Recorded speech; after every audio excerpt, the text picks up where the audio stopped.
नमस्कार। Online YouTube class में आप सभी का स्वागत। मैं डॉक्टर जसराज शर्मा। मित्रों, आज की कक्षा में हम कबीर की जो पुस्तक है, मध्यकालीन कविता का पाठ 1 जो पुस्तक है, उसमें जो कबीर के पद साखियाँ दिए गए हैं उसकी व्याख्या चल रही है। और आज जो है 14वीं क्लास है व्याख्या के तहत, जिसमें हम रस को अंग पढ़ेंगे।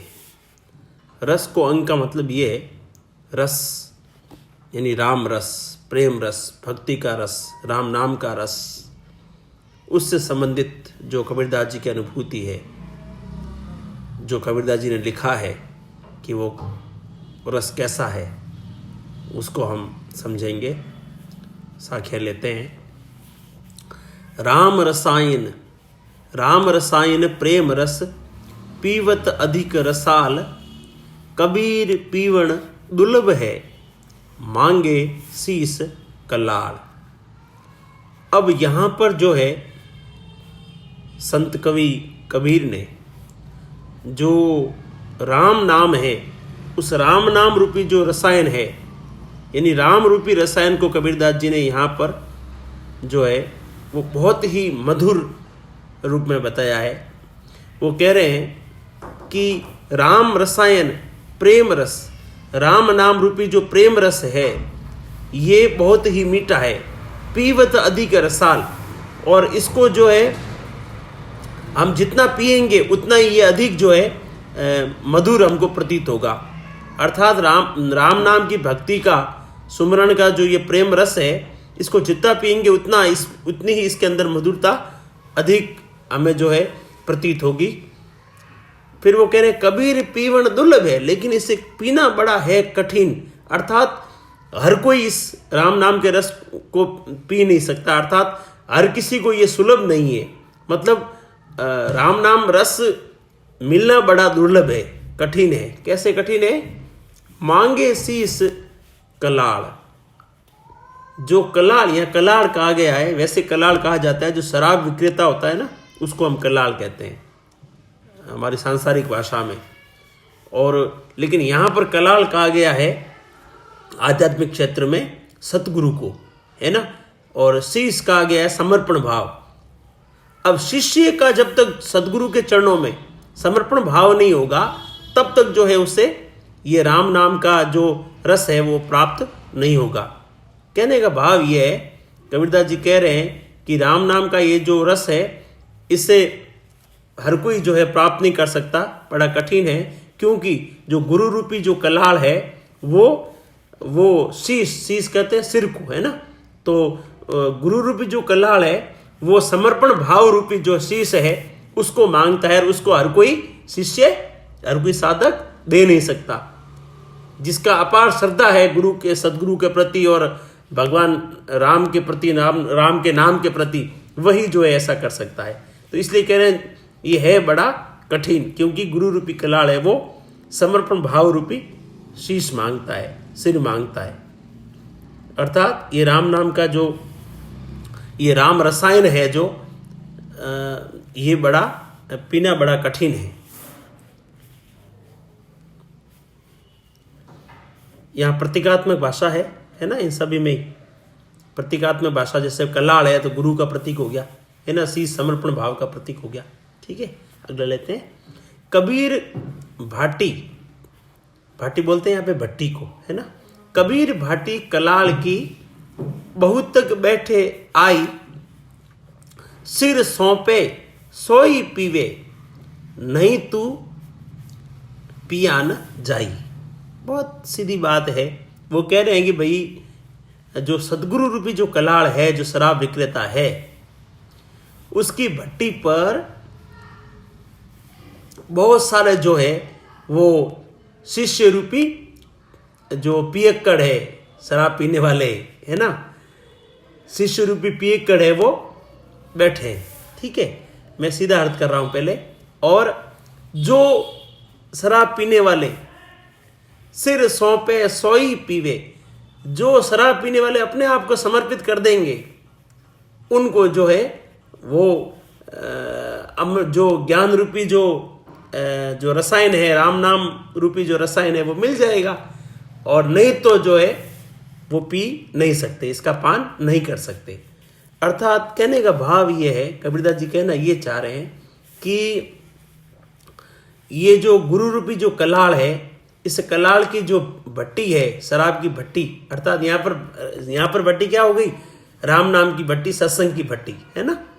तो उस पर जो है बहुत से साधक शिष्य जो है जाकर के बैठे हैं, जो राम नाम का रसायन को पीना चाहते हैं, राम नाम के रस को पीना चाहते हैं। लेकिन कबीरदास जी कह रहे हैं कि सिर सौंपे सोई पीवे, जो अपने सिर को गुरु के चरणों में रख देगा वही इस अमृत का पान कर पाएगा। अर्थात जो स्वयं को पूर्ण रूप से गुरु चरणों में समर्पित कर देगा, अपने अहंकार को त्याग देगा, यहाँ शीश जो सिर है वो पूर्ण समर्पण भाव से जो अपने आप को समर्पित करना भी है, और यानी अहंकार को, आपके अंदर जो अहम का भाव है, खुद का जो स्वयं का भाव है उसको खत्म करके गुरु में अपने आप को मिला देगा, वही जो है इस रसपान, इस अमृत का रसपान, अमृत का जो पान है वो कर पाएगा। नहीं तो पिया न जाए, नहीं तो वो जो है इस जो है राम नाम रूपी अमृत को पान नहीं कर सकता। वही रूप का अतिशोक्ति अलंकार है इसमें। बाकी भाषा वगैरह सब सामान्य ही बातें हैं जो मैं पिछली साखियों में आपको बता चुका हूँ, पिछली कई कक्षाओं के अंदर। सदुकड़ी भाषा है ना, प्रसाद गुण है, शांत रस है। अगली साखी लेते हैं। जी सर घड़ान डूबता, अब मैंगल मली नाहई,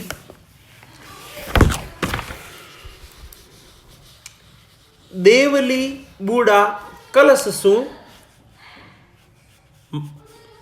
पंछी तिसाई जाई। अब यहां पर जो है उन्होंने प्रेम रस को एक तालाब के रूप में अभिव्यक्त किया है। ये जो राम के प्रति जो प्रेम है, जो पार ब्रह्म के प्रति, परमात्मा के प्रति, जिसको हम कहें शुद्ध चैतन्य के प्रति, ये सब मूल रूप में एक ही बात है। इनके प्रति जो शिष्य साधक का जो प्रेम है वो उसको उन्होंने एक तालाब के रूप में यहाँ पर अभिमंडित किया है। वो कह रहे हैं जी सर घड़ा न डूबता, जिस राम नाम के प्रेम रूपी तालाब में घड़ा भी नहीं डूबता था, वो जो है अब मैंगल मली नाई, जिस राम नाम रूपी प्रेम के, राम नाम के प्रेम में पहले जो है घड़ा ही नहीं डूबता था, अर्थात जो ये आत्मा है वो सही रूप से तृप्त नहीं होती थी, वहां पर अब जो है हाथी भी जो है वो मल मल के स्नान कर रहा है। अर्थात अनेक जो विषय वासना है वो सब की सब जो है अब उसने अपने आप को मलमल के नारी, मतलब उसका जो अंतःकरण है वो शुद्ध हो गया है ना। जो अंतःकरण के अंदर जो दुर्भाव थे, वो दुर्भाव जो आती हैं वो नाना करके अब क्या हो गए, शुद्ध हो गए, उनकी मलिनता समाप्त हो गई है, यानी जीवात्मा की मलिनता समाप्त हो गई है। देवली बूढ़ा कलश सो, और जो ये कलश सहित, यानी कि जो हर मंदिर के ऊपर जो कलश लगा होता है, चोटी है ना, उस कलश सहित जो है जो मंदिर है वो जो है अब इसमें समाहित हो गया है इस तालाब के अंदर। अर्थात कहने का भाव यह है कि इस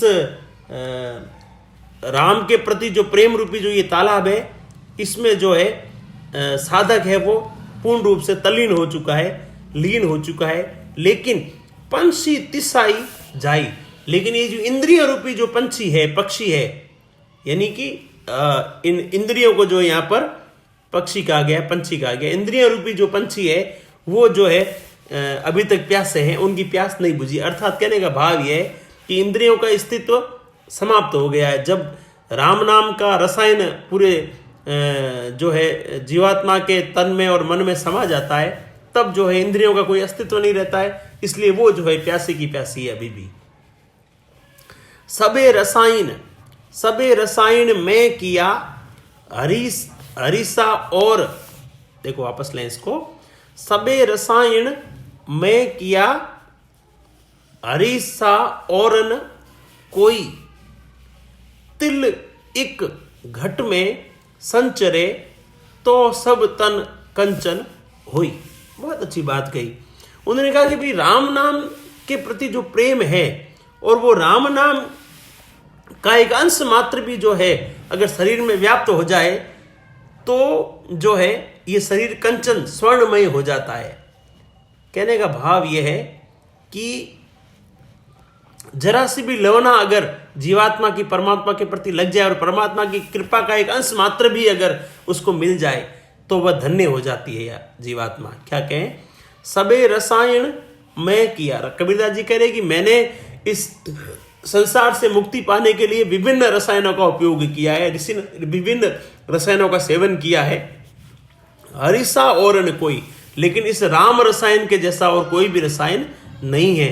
जो तिल एक घट में, जो तिल मात्र भी, यानी तिल का एक छोटा जो एक कण होता है, उस तिल एक घट में संचरे, जो हमारे हृदय के अंदर एक तिल के जितना इतना छोटा सा भी अंश जो है वो अगर हमारे हृदय के अंदर संचरित हो जाए, अर्थात हृदय में आ जाए, तो भी जो है सब तन कंचन हुई।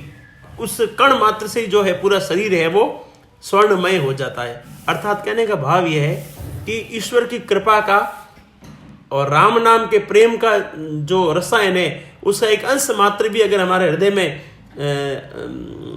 प्रसारित हो गया, हृदय में संचरित हो गया, तो वो भी हमारे लिए बहुत है। उससे हमारा पूरा जो शरीर है वो स्वर्णमय हो जाता है। अर्थात सारी जो विषय वासनाएं हैं, जो मानसिक जो अंतःकरण में जो मलिनता है, वो सब की सब क्या हो जाती है, समाप्त हो जाती है।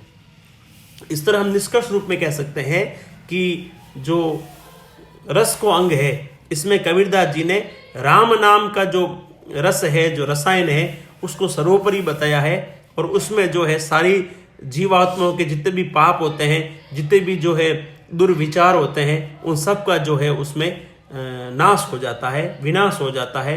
फिर केवल जो व्यक्ति है वो राम नाम में ही अपने आप को समाहित किया हुआ महसूस करता है। तो उम्मीद करता हूँ आपको निश्चित रूप से समझ में आया होगा। अगली कक्षा में हम फिर मिलेंगे, तब तक आप सभी का धन्यवाद, शुक्रिया।